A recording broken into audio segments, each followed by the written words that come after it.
Assalamualaikum warahmatullahi wabarakatuh. Saya Muhammad Anis.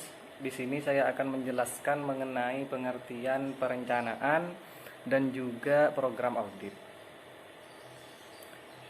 Perencanaan itu sendiri adalah total waktu yang dibutuhkan oleh auditor untuk apa? Untuk menyusun suatu rencana awal audit sampai pada perencanaan dan juga program audit. Mengapa hal itu harus dilakukan? Karena dengan adanya perencanaan yang baik, dengan adanya suatu perencanaan yang baik itu, maka akan menyebabkan apa yang dilakukan oleh auditor itu akan terkontrol, dan juga hasil ataupun audit yang dilakukan oleh auditor itu akan efektif dan juga efisien. Selanjutnya itu adalah program audit. Apa yang dimaksud dengan program audit? Program audit itu sendiri adalah serangkaian prosedur yang mengarahkan bagaimana evaluasi atas suatu bisnis yang dilakukan oleh suatu perusahaan. Sehingga program audit itu digunakan untuk mengecek suatu kinerja dari perusahaan, ataupun juga keuangan, ataupun juga bisa kondisi ekonomi, ataupun juga bisa efisiensi dan lain semacamnya yang berkaitan dengan perusahaan. Contohnya itu seperti halnya juga efektivitas ke perusahaan, yang mana pada umumnya itu ditujukan untuk tujuan yang spesifik. Selanjutnya saya akan membahas tentang perencanaan audit.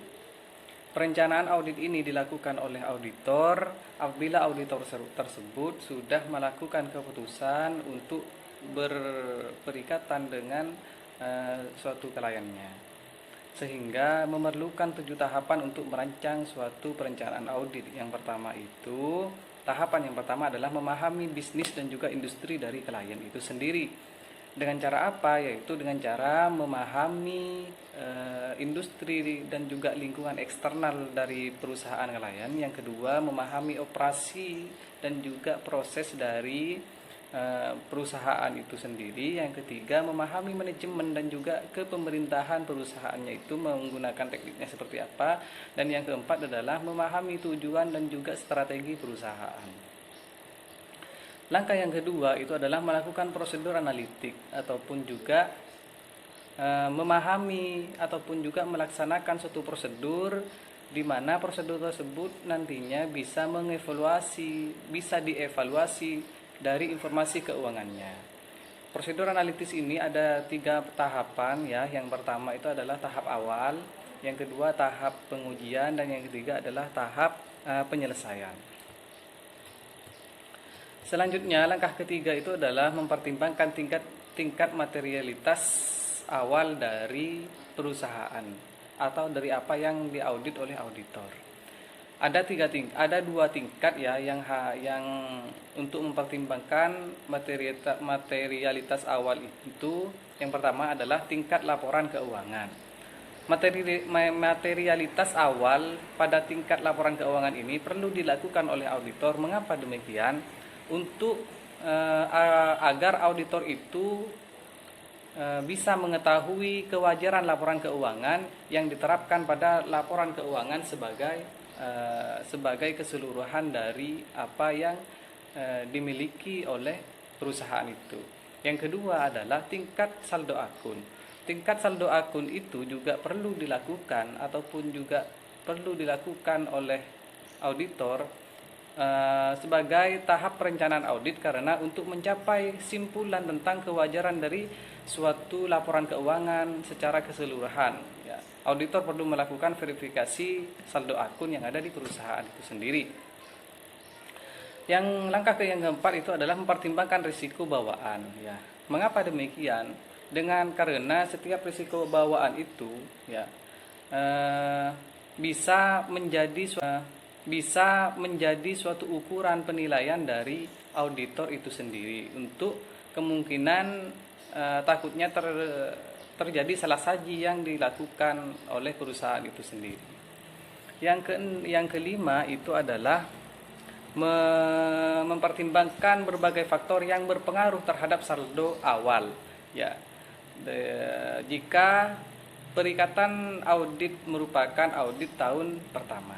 Jadi kalau tahun pertama itu mempertimbangkan faktor-faktor yang berpengaruh terhadap saldo awal dari perusahaan itu. Kalau bukan audit yang pertama kalinya. Bagaimana cara audit itu mengetahui? Yaitu dengan cara melihat dari historis dari audit yang sebelumnya. Yang keenam adalah mengembangkan strategi audit awal terhadap asersi signifikan.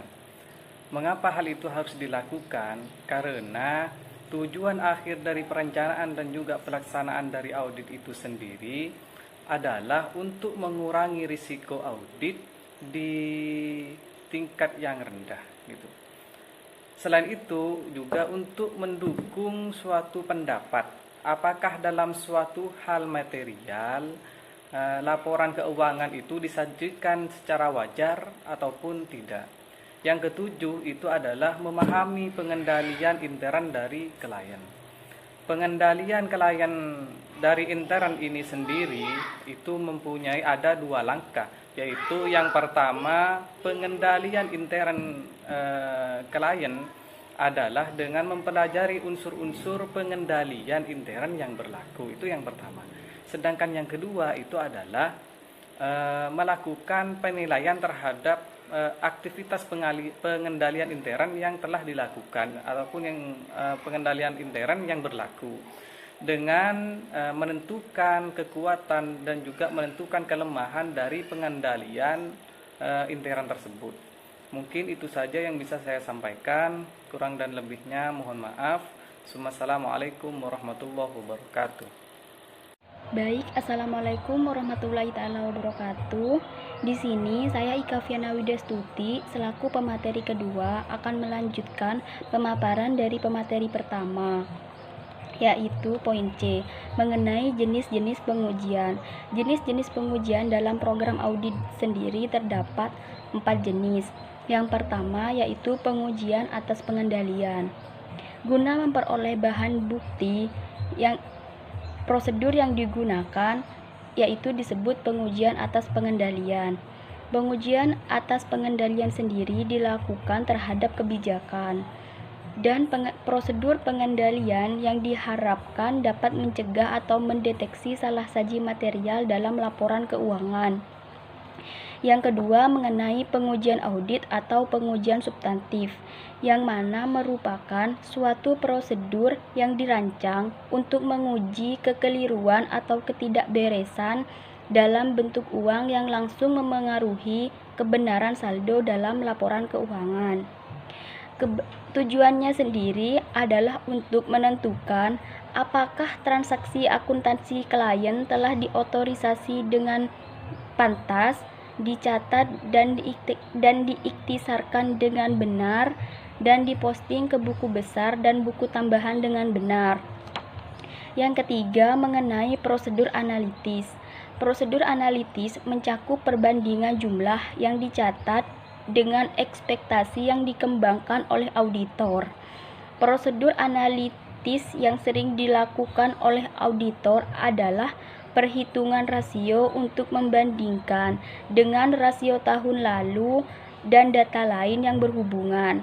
Adapun tujuan dari prosedur analitis sendiri, yang pertama memahami bidang usaha klien, yang kedua menetapkan kemampuan kelangsungan hidup entitas, yang ketiga indikasi timbulnya kemungkinan salah saji dalam laporan keuangan, dan yang keempat mengurangi pengujian audit yang lebih rinci. Yang pengujian yang terakhir yaitu pengujian rinci atas saldo. Pengujian ini menitikberatkan atau memfokuskan pada saldo akhir buku besar baik untuk akun neraca maupun laba rugi.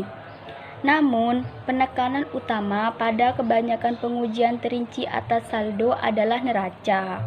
Pengujian terinci atas saldo ini penting dalam pelaksanaan audit karena dalam kebanyakan bagiannya bahan bukti diperoleh dari sumber yang independen dari klien dan dengan demikian dinilai berkualitas tinggi.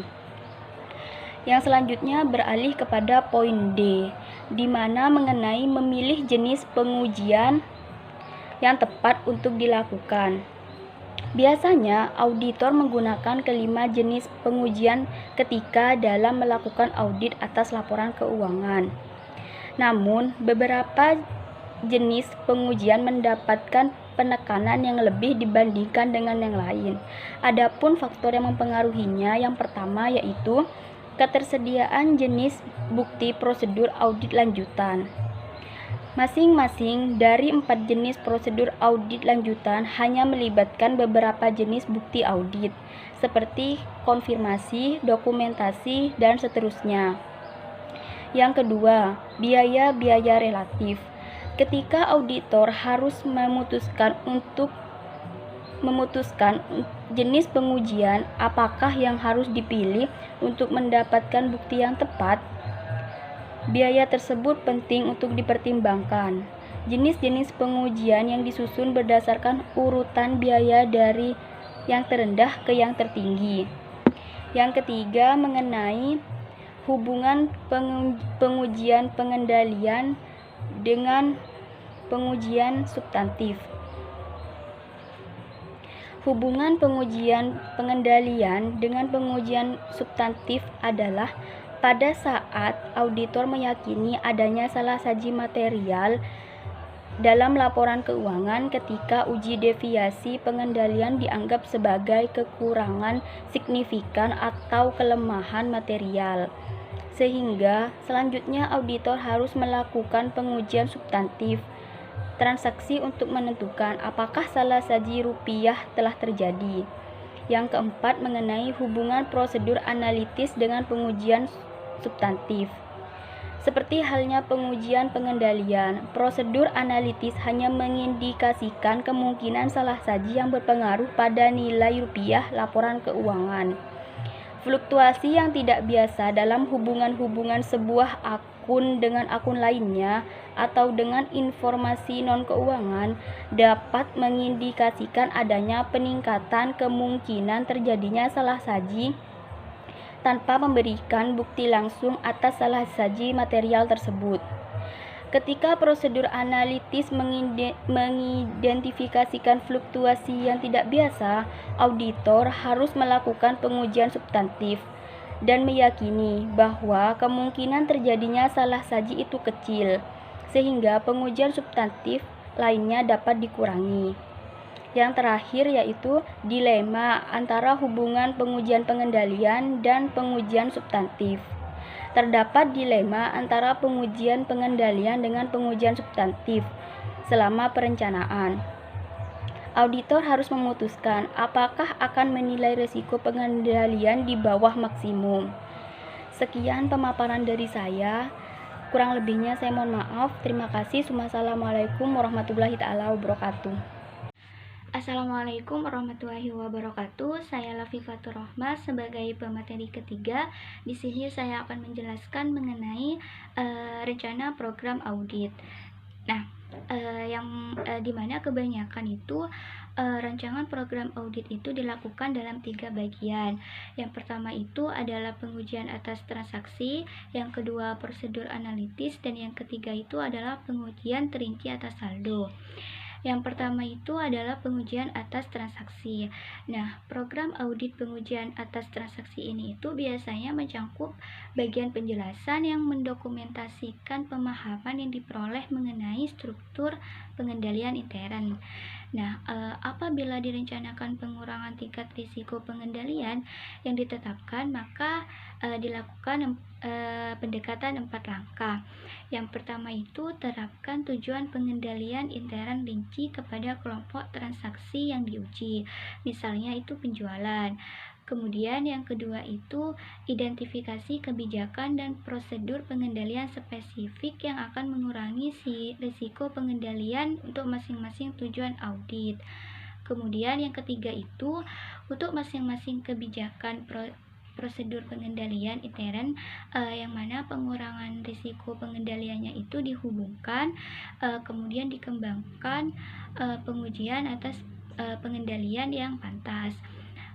Dan yang keempat itu, bagi jenis kekeliruan dan ketidakberesan yang potensial sehubungan dengan setiap tujuan audit, itu rancangan pengujian substantif atas transaksi yang tepat dengan mempertimbangkan kelemahan dalam pengendalian intern dan perkirakan hasil pengujian atas pengendalian dalam langkah yang ketiga. Kemudian yang selanjutnya itu adalah prosedur analitis. Di mana prosedur analitis ini itu banyak digunakan oleh auditor dalam seluruh audit karena relatif tidak mahal. Di mana biasanya prosedur analitis ini itu dilakukan pada 3 tahap audit yang berbeda, yaitu dalam tahap perencanaan untuk membantu auditor menemukan bahan bukti lain yang diperlukan untuk memenuhi risiko audit yang diinginkan. Selama pelaksanaan audit bersama-sama dengan pengujian atas transaksi dengan pengujian terinci atas saldo dan mendekati penyelesaian akhir audit sebagai pengujian kelayakan akhir. Nah, dan yang ketiga itu adalah pengujian terinci atas saldo. Nah, metodologi untuk merancang pengujian terinci atas saldo laporan keuangan piutang usaha ini itu yaitu yang pertama, mengidentifikasi risiko bisnis klien yang mempengaruhi piutang usaha. Kemudian yang kedua itu menetapkan salah saji yang dapat ditolerir dan menilai risiko inheren untuk piutang usaha. Yang ketiga itu menilai risiko kendali untuk siklus penjualan dan penagihan. Dan yang keempat itu merancang dan melaksanakan pengujian, pengendalian dan pengujian substantif atas transaksi untuk siklus penjualan dan penagihan. Dan yang keempat itu merancang dan melaksanakan prosedur analitis untuk saldo piutang dagang. Dan yang terakhir, merancang pengujian rincian saldo piutang dagang untuk memenuhi sasaran audit yang terkait dengan saldo. Sekian dari saya, kurang lebihnya mohon maaf. Wassalamualaikum warahmatullahi wabarakatuh. Itu adalah pengujian terinci atas saldo. Nah, metodologi untuk merancang pengujian terinci atas saldo laporan keuangan piutang usaha ini itu yaitu yang pertama, mengidentifikasi risiko bisnis klien yang mempengaruhi piutang usaha. Kemudian yang kedua itu menetapkan salah saji yang dapat ditolerir dan menilai risiko inheren untuk piutang usaha. Yang ketiga itu menilai risiko kendali untuk siklus penjualan dan penagihan. Dan yang keempat itu merancang dan melaksanakan pengujian, pengendalian dan pengujian substantif atas transaksi untuk siklus penjualan dan penagihan.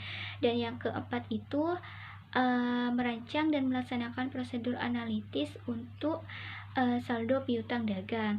Dan yang terakhir, merancang pengujian rincian saldo piutang dagang untuk memenuhi sasaran audit yang terkait dengan saldo. Sekian dari saya, kurang lebihnya mohon maaf. Wassalamualaikum warahmatullahi wabarakatuh.